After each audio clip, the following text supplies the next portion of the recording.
Hello students. आज हम एक नया चैप्टर शुरू कर रहे हैं।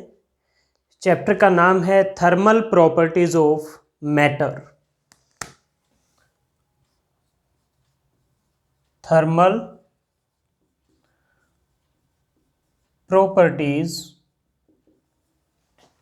ऑफ मैटर, ये चैप्टर का नाम है। इस चैप्टर में हम मेनली कोई भी मैटर हीट किस तरह से एब्जॉर्ब करता है, एमिट करता है, हीट का फ्लो क्यों होता है, इसके बारे में पढ़ेंगे। किस तरीके से हीट फ्लो कर सकता है वो हम पढ़ेंगे। ओके, तो चलिए हम शुरू करते हैं। सबसे पहले हम डिफाइन करते हैं हीट को। हीट क्या है? हीट एक एनर्जी की फॉर्म है। वो तभी ट्रैवल करती है एक बॉडी से दूसरी बॉडी जब दोनों बॉडीज का टेम्परेचर अलग अलग हो। Heat is a form of energy which travels from one body to another body because of temperature difference.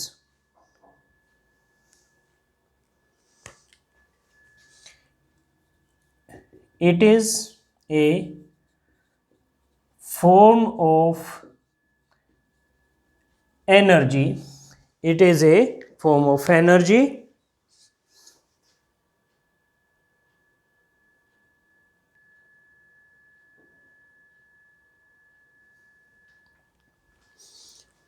It is a form of energy which flows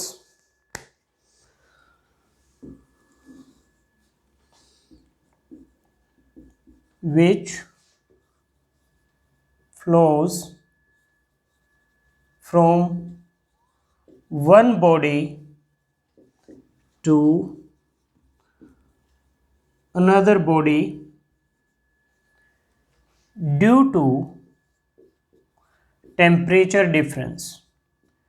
Due to temperature difference. Okay, and heat flows from hot body to cold body.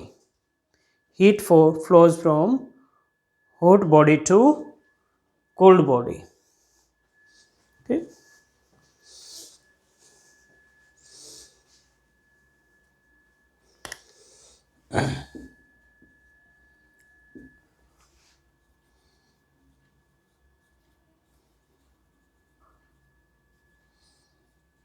heat flows from hot body to a cold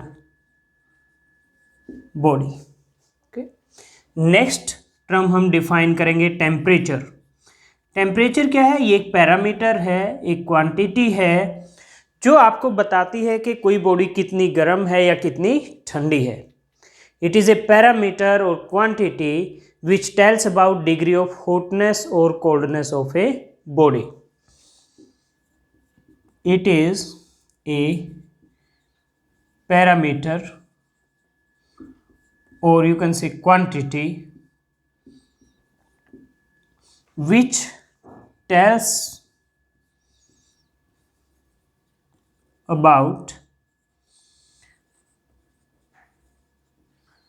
degree of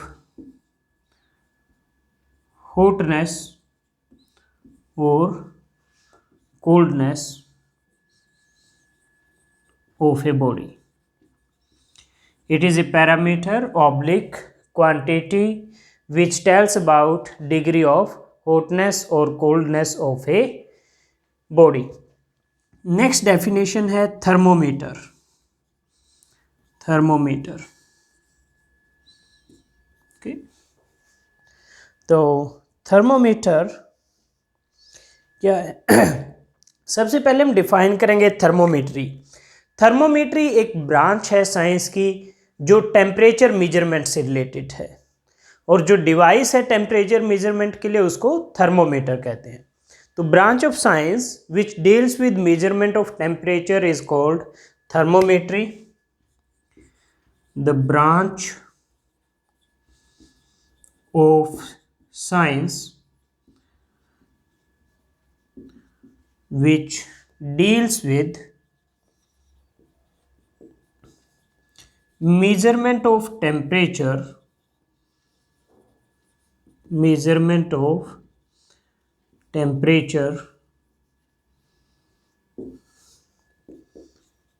is called thermometry, and the device used to measure temperature is called thermometer, and the device used to measure temperature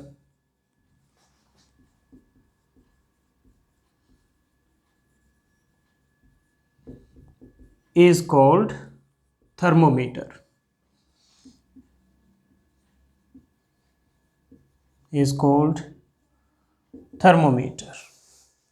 Okay.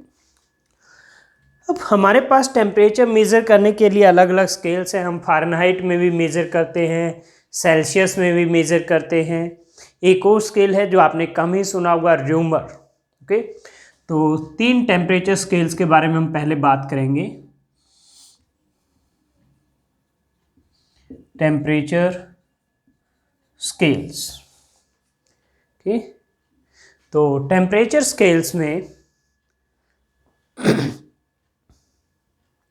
हमारे पास है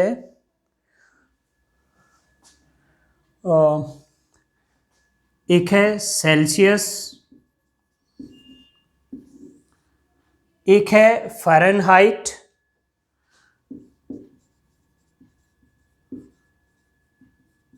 और एक है rumour, REUMER। हमारे पास ये 3 scale हैं, तो इन तीनों स्केल्स के बारे में हम बात करेंगे एक एक करके।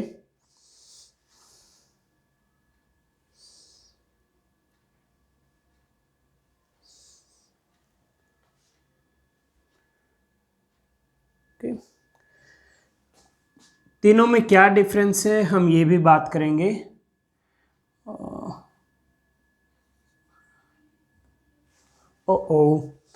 सॉरी, ये स्पेलिंग में थोड़ा मिस्टेक हो गया, मैं इसको ठीक कर देता हूँ।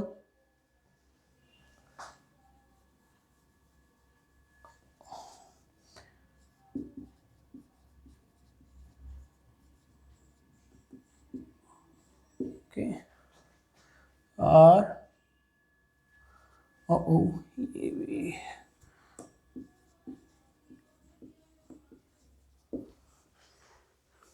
ये लीजिए। ठीक है, तो हमारे पास ये 3 स्केल हैं, Celsius, Fahrenheit and rumour scale. तीनों में डिफरेंस क्या है? हम क्या करेंगे, हम एक टेम्परेचर लेंगे मेल्टिंग पॉइंट ऑफ आइस का, मेल्टिंग पॉइंट ऑफ आइस। एक टेम्परेचर हम लेंगे boiling point of water, boiling point of water. Celsius scale में melting point of ice 0 degree Celsius लिखा जाता है और boiling point of water 100 degree Celsius लिया जाता है।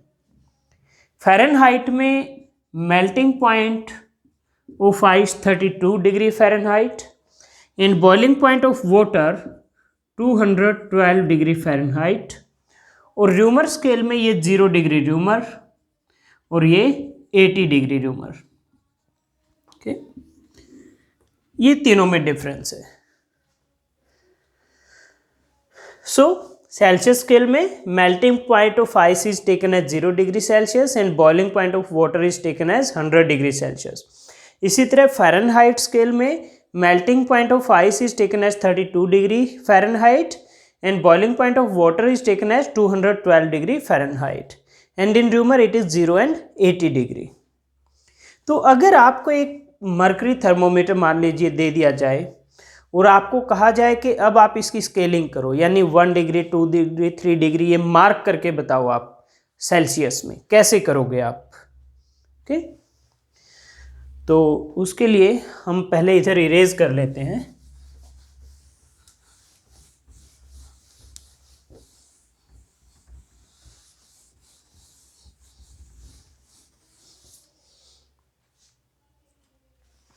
तो मान लीजिए आपके पास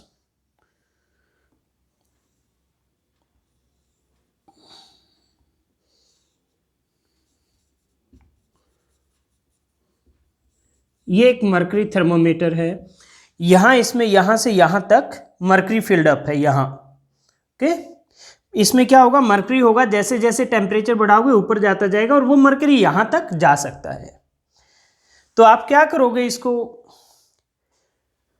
स्केलिंग करने के लिए पहले आप इस थर्मोमीटर को मेल्टिंग पॉइंट ऑफ आइस पर रखिए और इसमें जो मरकरी होगा वो यहाँ से ऐसे राइज करना शुरू करेगा जैसे जैसे टेम्परेचर बढ़ेगा। ये मरकरी थर्मोमीटर है, आपने देखा होगा मरकरी थर्मोमीटर, उसमें क्या होता है मरकरी, और जैसे जैसे टेम्परेचर बढ़ता है मरकरी ऊपर की तरफ जाता जाता है। तो पहले आप उसको मेल्टिंग पॉइंट ऑफ आइस के टेम्परेचर पे रखिए। मान लीजिए इसमें मरकरी का लेवल ये आ जाएगा, इसको L1 लिख दीजिए। फिर आप उसको बॉइलिंग पॉइंट ऑफ वाटर पे रखिए। मान लीजिए मरकरी का लेवल यहाँ तक आ गया ऊपर जाके, जब आपने बॉइलिंग पॉइंट ऑफ वाटर पे रखा मैक्सिमम यहाँ तक गया, इस लेवल को L2 रख दो। तो अब अगर इसको सेल्सियस में स्केलिंग करना है तो ये क्या होगा, 0 डिग्री सेल्सियस, ये होगा 100 डिग्री सेल्सियस, क्योंकि मेल्टिंग पॉइंट ऑफ आइस जो L1 लेवल आया था मरकरी का वो 0 डिग्री सेल्सियस होता है, boiling point of water 100 degree Celsius होता है। तो यहाँ से यहाँ तक ये जो लेवल है, यहाँ से यहाँ तक, ये देखिए L1 से L2 तक, इसको आप अगर 100 इक्वल पार्ट में डिवाइड कर दो, 100 इक्वल हिस्सों में बांट दो अगर L1 से L2, तो हर एक हिस्सा किसको रिप्रेजेंट करेगा, 1 डिग्री सेल्सियस को। तो इस तरह से आप एक मरकरी थर्मोमीटर की सेल्सियस में स्केलिंग कर सकते हैं। चलिए मैं लिखवाता हूं, फिर और अच्छे से समझ आएगा। तो for example, take a mercury thermometer. आपने एक मरकरी थर्मोमीटर लिया, फिर उसके बाद क्या किया, put it on melting point of ice, put it on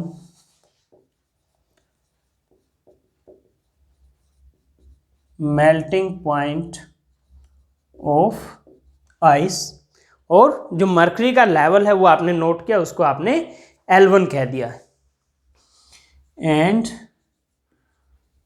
note mercury level, and note mercury level, हम उसको लिख देते हैं लेट L1। वो लेवल क्या था, L1 था आपका। Now put it on boiling point of water, now put it on boiling point of water, और फिर से मरकरी का लेवल नोट करो, and note mercury level again. अब मान लीजिए वो लेवल है L2, यहां पे आप मरकरी के बजाय ऐसे Hg भी लिख सकते हैं। ओके, तो आपने L1 L2 नोट कर लिया। अब क्या करना है, divide the separation between L1 and L2 into 100 parts. Divide the separation between two levels कौन से, L1 and L2, into 100 equal parts, into 100 equal parts. Each part will represent 1 degree Celsius. Each part will be equal to 1 degree Celsius. Each part will be equal to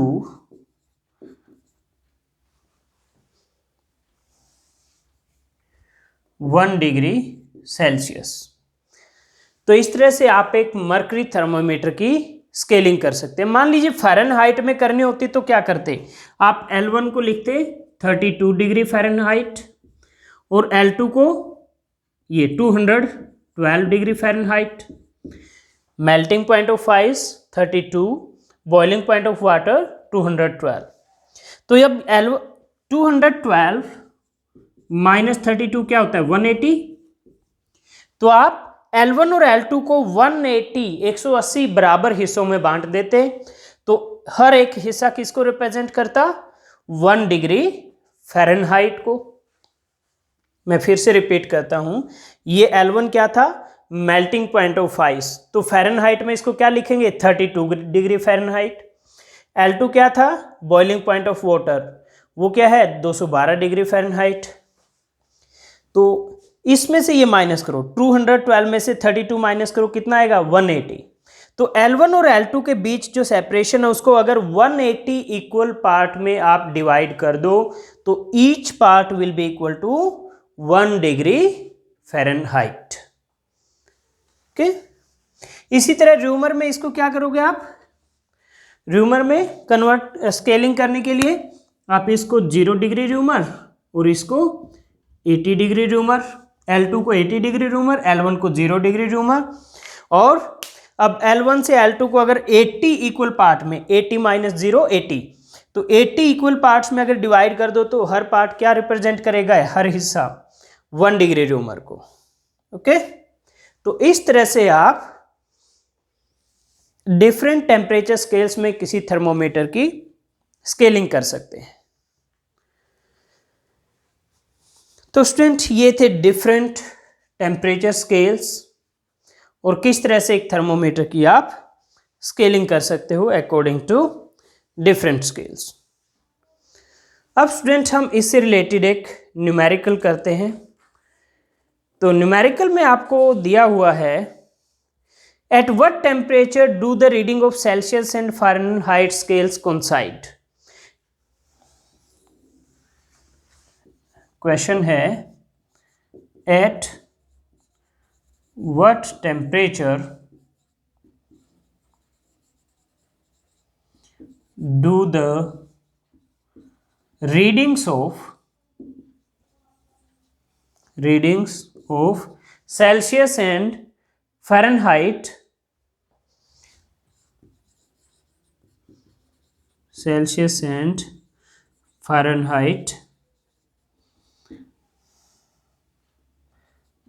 scales coincide, कि वो coincide किस reading पर करेंगी। Okay, तो उसके लिए आपको क्या करना पड़ेगा, सबसे पहले ये जो तीनों आपके स्केल्स हैं इनमें रिलेशन हम लिखेंगे। रिलेशन कैसे लिखेंगे, रिलेशन ये होगा, हम सेल्सियस को C से लिखेंगे, फ़ारेनहाइट को F से, र्यूमर को R से। तो C minus melting point 0 divide by boiling minus melting equal to Fahrenheit को F minus melting divide by boiling minus melting, R minus melting divide by boiling minus melting temperature. तो C minus 0 by 100 minus 0, F minus 32 by 212 minus 32 और R minus 0 by 80 minus 0, R minus 0 by 80 minus 0। तो ये इनमें relation है C by 100 equal to F minus 32 by 180 equal to R by 80। तो ये एक general relation है तीनों स्केल्स में। यही रिलेशन हम इस न्यूमेरिकल को सॉल्व करने के लिए यूज करेंगे। तो हम क्या करेंगे, ये जो पहले वाले दोनों पार्ट हैं C by 100 equal to F minus 32 by 180, इनको हम इक्वल रख देते हैं और इस टेम्परेचर क्योंकि इक्वल होंगे तो यानी हम इसको भी T लिख देते हैं, इसको भी T लिख देते हैं। okay? क्योंकि आपको दिया हुआ है दैट वो टेम्परेचर क्या होगा जहां पर फ़ारेनहाइट और सेल्सियस स्केल कोइंसाइड करेंगे, यानी दोनों में रीडिंग की वैल्यू सेम होगी। तो let temperature in Celsius equal to temperature in Fahrenheit equal to T। तो ये हो जाएगा T by 100 is equal to T minus 32/180। 20 से कैंसिल कर दो, यहाँ 5 यहाँ 9, cross multiply 9t equal to 5t minus 160।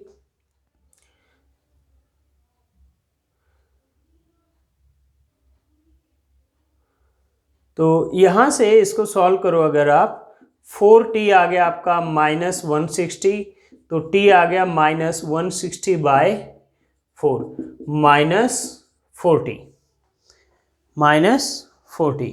तो यानी माइनस 40 डिग्री सेल्सियस और minus 40 degree Fahrenheit are identical temperature. Okay, so minus 40 degree Celsius and minus 40 degree Fahrenheit are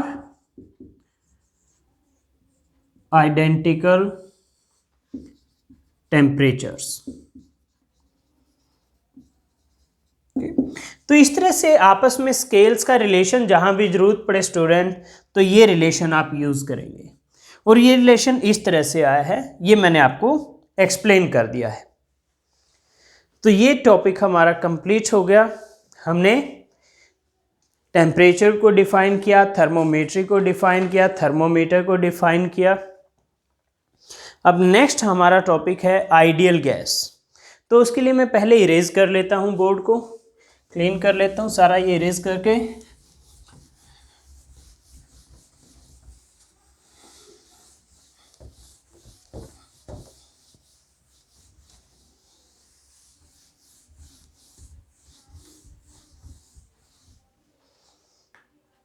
ideal gas, ideal gas क्या होती है? फिजिकली आइडियल गैस के जो molecules होंगे उनमें आपस में कोई इंटरेक्शन नहीं होगी, they will be travelling at very high speeds. Okay, और आइडियल गैस की इक्वेशन होती है PV इक्वल टू nRT। सो कोई भी गैस जो इस इक्वेशन को ओबे करेगी वो होगी ideal gas. A gas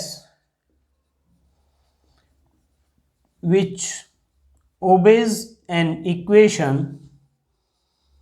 a gas which obeys an equation PV equal to nRT is called ideal gas, is called ideal gas। यहाँ पे R क्या था आपका? गैस कांस्टेंट, जिसकी वैल्यू है 8.31 जूल पर मोल पर kelvin. R is gas constant 8.31 joule पर मोल पर केल्विन। N है number of moles, number of moles. P pressure है और V वॉल्यूम है गैस का। T क्या है? टेम्परेचर है। ओके, तो इस इक्वेशन से PV इक्वल टू nRT से pressure will be directly proportional to temperature at constant volume, at constant volume. अगर वॉल्यूम कांस्टेंट है तो pressure will be directly proportional to temperature, क्योंकि number of moles of gas constant होता है n, और जो R है गैस कांस्टेंट, ये भी कांस्टेंट वैल्यू है इसकी भी। तो ये ग्राफ क्या आएगा? डायरेक्टली प्रोपोर्शनल है, तो प्रेशर वर्सेस टेम्परेचर ग्राफ कुछ इस तरह से आएगा, eight constant volume. V volume को रिप्रेजेंट करता है। लेकिन जो रियल गैसेस होती हैं वो लो टेम्परेचर या हाई प्रेशर पर आइडियल गैस की तरह बिहेव नहीं करेंगी। क्यों? क्योंकि हाई प्रेशर या लो टेम्परेचर होने पर मॉलिक्यूल स्लो मूव करेंगे, पास होंगे, इंट्रैक्शन होगा, तो एक आइडियल गैस सिचुएशन नहीं होगी। तो इसलिए प्रेशर लो होना चाहिए, टेम्परेचर हाई होना चाहिए। हाई टेम्परेचर से क्या होगा? थर्मल वेलोसिटी हाई होगी मॉलिक्यूल्स की। तो at low temperature at low pressure and high temperature A real gas behaves like an ideal gas. At low pressure and high temperature, at low pressure and high temperature, a real gas behaves like an ideal gas. एक ideal gas की तरह real gas behave करेगी। Next, अब हमने 3 temperature scales पढ़ लिए, Celsius, Fahrenheit, rumour. एक और है जिसको एब्सोल्यूट स्केल या फिर केल्विन स्केल ऑफ टेम्परेचर कहते हैं, तो अभी हम वो पढ़ेंगे। वो इसलिए मैंने उन तीनों के साथ आपको नहीं बताया क्योंकि उसको डिफाइन करने के लिए पहले मुझे इस ग्राफ की ज़रूरत पड़ेगी। ओके, तो अब हम उसको डिफाइन करते हैं। Absolute scale of temperature, absolute scale of temperature, या फिर आप कहिए Kelvin scale, Kelvin scale. Okay, तो for an ideal gas, pressure is directly proportional to temperature at constant volume V, at constant V volume है। ये देखिए इस equation से, जैसे यहाँ हमने लिखा था pressure is directly proportional to temperature at constant V, क्योंकि V कांस्टेंट अगर हो जाए, N और R तो कांस्टेंट होते ही हैं, तो P हो जाएगा प्रोपोर्शनल टू टेम्परेचर। तो डिफरेंट गैसेस के लिए आपके P वर्सेस जो T डायग्राम होंगे, ये मान लीजिए गैस 1 के लिए, ये गैस 2 के लिए, एट कांस्टेंट वॉल्यूम।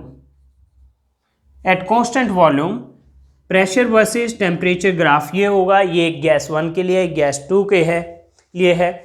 अगर मैं इनको एक्स्ट्रापोलेट करता हूँ बैक साइड में, मैं रेड पेन से बना देता हूँ, इस ग्राफ को मैं पीछे की तरफ बढ़ा देता हूँ, इस ग्राफ को भी मैं पीछे की तरफ बढ़ा देता हूँ, तो वो टेम्परेचर जहाँ पर प्रेशर 0, इस एक्सिस पे प्रेशर क्या है 0, इस एक्सिस पे यहाँ टेम्परेचर है। ओके, तो वो टेम्परेचर की वैल्यू जहाँ पर प्रेशर 0 हो जाएगा उसको कहते हैं 0 डिग्री केल्विन, और ये इक्वल होता है -273.15 डिग्री सेल्सियस के। ओके, यहां पर क्या है 0 है टेम्परेचर। ओके, तो टेम्परेचर को आप नेगेटिव करते जाएंगे तो इस टेम्परेचर पर -273.15 डिग्री सेल्सियस पर प्रेशर 0 हो जाएगा, और इसको कहते हैं 0 डिग्री केल्विन। यानी 0 डिग्री केल्विन किसके इक्वल है, -273.15 डिग्री सेल्सियस के। तो if we extrapolate P versus T graph, pressure becomes 0 if we extrapolate, इसको एक्स्ट्रापोलेट करना कहते हैं, इस तरह से पीछे की तरफ जो आपने ड्रॉ किया है। If we extrapolate PT graph, P equal to 0, pressure is 0 at T equal to -273.15 degree Celsius or 0 degree Kelvin. Okay, so the temperature scale whose 0 coincide with -273.15 degree Celsius is called absolute scale or Kelvin scale of temperature. Okay, the temperature scale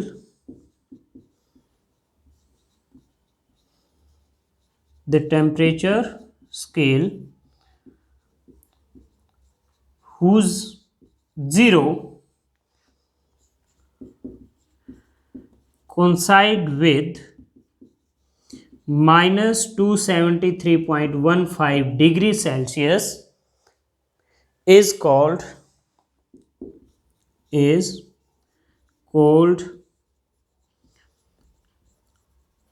absolute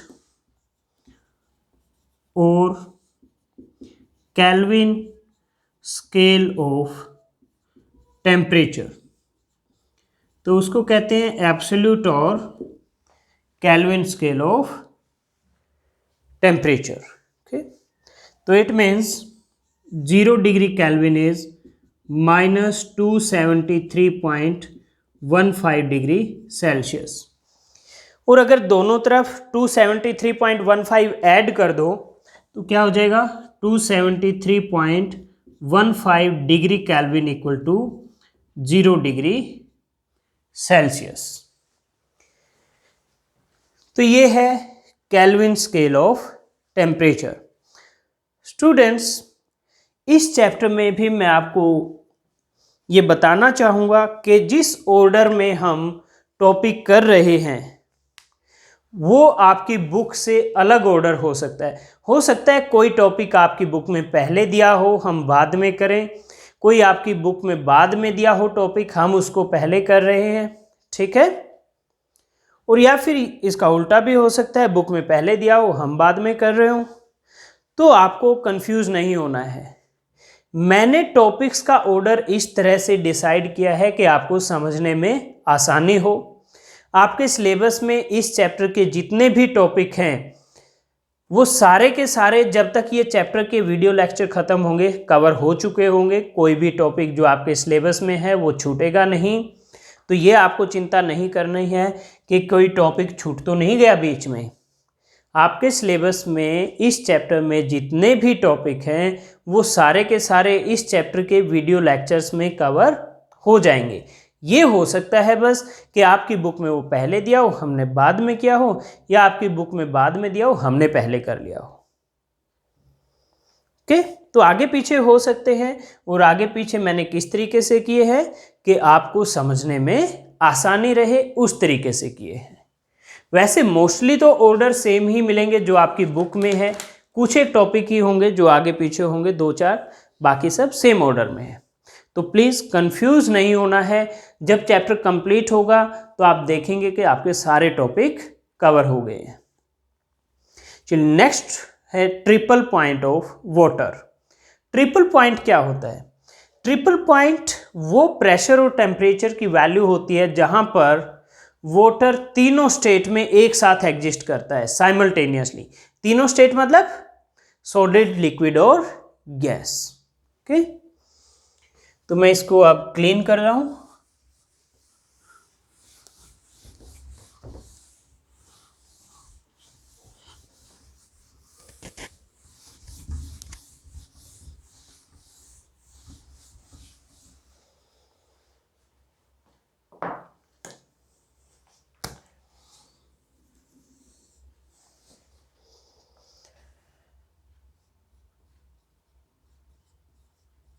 triple point of water. So it is the value of temperature and pressure. It is the value of temperature and pressure at which water coexist, at which water coexist in all three states, in all three states। कौन कौन सी 3 states? Solid, liquid and gas. Solid, liquid and gas simultaneously एक साथ तीनों states में exist करेगा, यानी कुछ part solid, कुछ लिक्विड और कुछ वेपर। तो वाटर के लिए ट्रिपल पॉइंट टेम्परेचर और प्रेशर की वैल्यू क्या होती है? For water triple point temperature,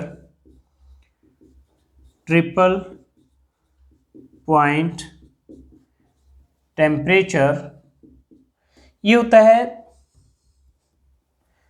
0.01 degree Celsius, 0.01 degree Celsius और 273.16 degree kelvin, 273.16 degree kelvin. And triple point pressure ये होता है 4.58 mm ऑफ मर्करी। इसका मतलब क्या है? इसका ये मतलब है कि देखिए, आप प्रेशर के लिए जो फॉर्मूला आपने पढ़ा है P equal to H rho G, rho क्या होगी? Density of mercury, G acceleration due to gravity, H क्या लोगे आप इसमें? 4.58 मिलीमीटर। तो उससे जो प्रेशर की वैल्यू आएगी वो है triple point pressure of water. Okay, अब temperature of a gas at some pressure P,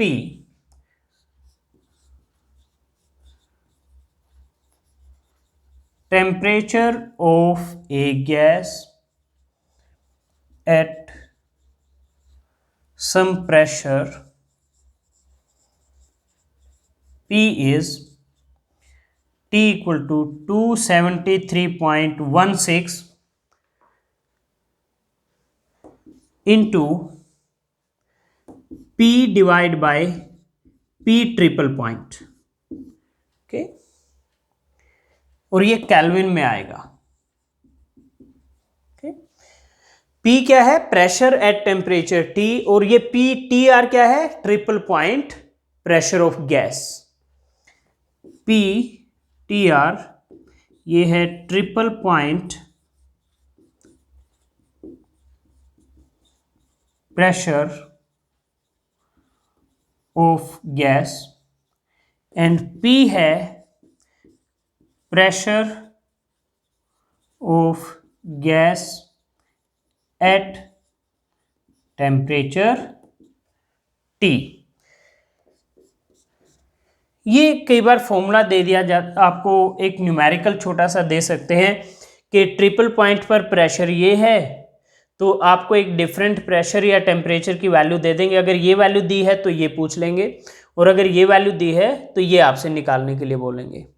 तो आपको ये फॉर्मूला यूज करना है, आप कैलकुलेट कर सकते हो। तो स्टूडेंट ये था triple point of water.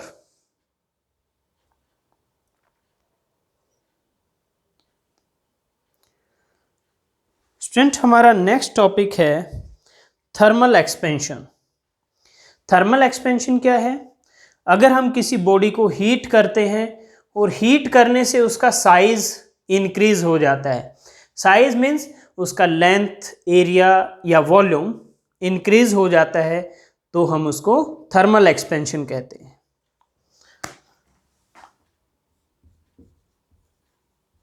Thermal expansion, the increase in size of a body when it is heated is called thermal expansion। the increase in size of a body when it is heated is called thermal expansion।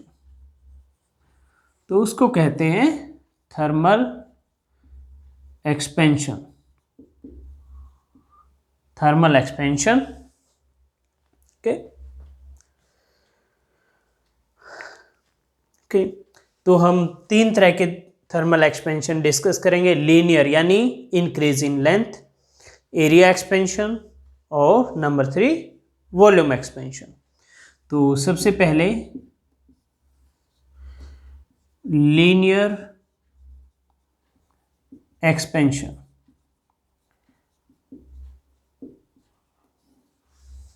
मान लीजिए आपके पास ये एक wire है जिसकी length है L note, temperature T note पर। मान लीजिए मैंने टेम्परेचर बढ़ा दिया डेल्टा T से, T note plus delta T कर दिया और लेंथ हो गई L। Okay, consider a wire of length L note, consider a wire of length L naught. Let its temperature is increased by delta T and length becomes L. Let its temperature is increased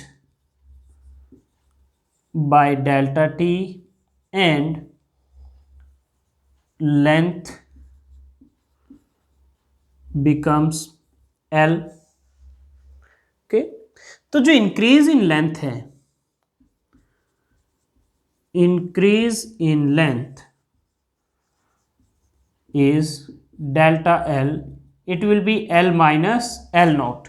शुरू में जो length थी उसको minus कर दिया final length से, तो जो डेल्टा L है it will be proportional to initial length L naught, it will be proportional to increase in temperature delta T। तो मैं इन दोनों को अगर कंबाइन करूं तो delta L is proportional to L naught delta T। अब मैं प्रोपोर्शनैलिटी को हटा के प्रोपोर्शनैलिटी का कांस्टेंट डाल देता हूं, तो delta L equal to alpha L naught delta T। Student यहां एक चीज ध्यान दीजिए, ये प्रोपोर्शनैलिटी है, ये क्या है delta L proportional to L naught delta T, और यहां प्रोपोर्शनल हटा के ये अल्फा है, ये प्रोपोर्शनल का सिंबल है, ये क्या है अल्फा है। ओके, तो ये मत सोचना सर ये तो सेम था, ये अल्फा ये इक्वल टू कैसे आ गया बीच में। ये है delta L proportional to L naught delta T, ये है प्रोपोर्शनैलिटी सिंबल अब हट गया तो प्रोपोर्शनैलिटी कांस्टेंट अल्फा आ गया, दोनों देखने में सेम लग रहे हैं बस। तो delta L equal to alpha L naught delta T, ये अल्फा है प्रोपोर्शनैलिटी कांस्टेंट, इसको कोफिशिएंट ऑफ लीनियर एक्सपेंशन कहते हैं। ओके, तो यहां से अल्फा क्या आ गया आपका delta L by L naught delta T। Okay, alpha is coefficient of linear expansion, alpha is coefficient of linear expansion। Alpha is coefficient of linear expansion. Unit क्या होगी अल्फा की,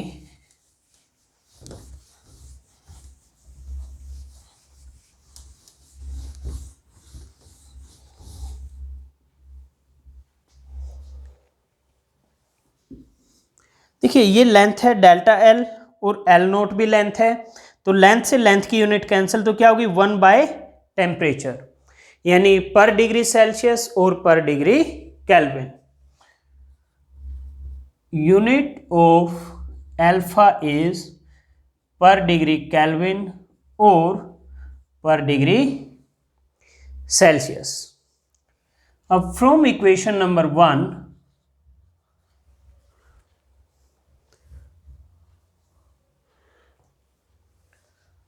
from equation number 1 alpha equal to delta L, delta L क्या है L minus L naught, L minus L naught divide by L naught delta T, L naught delta T। तो यहां से L minus L naught आ गया आपका, इधर इसको मल्टीप्लाई कर दो alpha L naught delta T, ये L नोट इधर ले जाओ, तो L naught plus alpha L naught delta T, तो L equal to L naught common ले लो तो ये बच गया 1 plus alpha delta T। So this is formula for variation of length with temperature.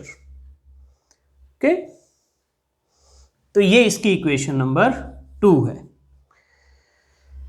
Next है सुपरफिशियल और एरिया एक्सपेंशन। नंबर 2, सुपरफिशियल और एरिया एक्सपेंशन।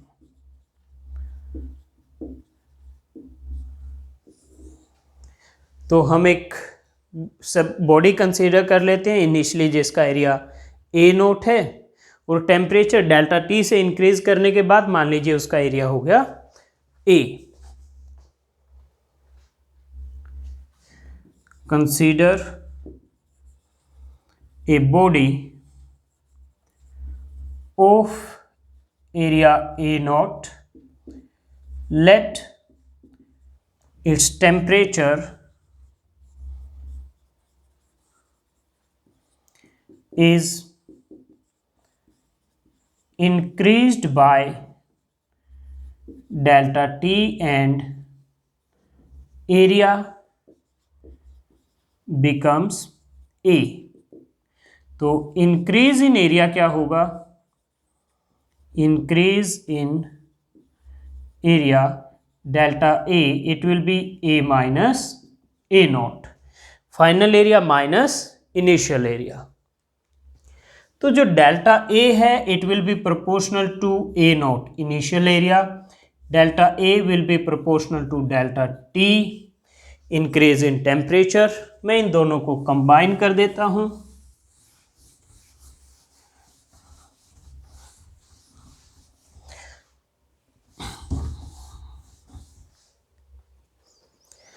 तो delta A is proportional to A naught delta T. तो delta ए, अब मैं proportionality हटा के equal to symbol लगाऊंगा, तो यहाँ प्रोपोर्शनैलिटी कांस्टेंट को मैंने बीटा लिख दिया, लीनियर एक्सपेंशन में मैंने इसकी जगह अल्फा लिखा था। तो beta A naught delta T, तो बीटा आ गया यहाँ से delta A by A naught delta T. ये equation number 1। Beta is called coefficient of area expansion. Beta is called coefficient of area expansion।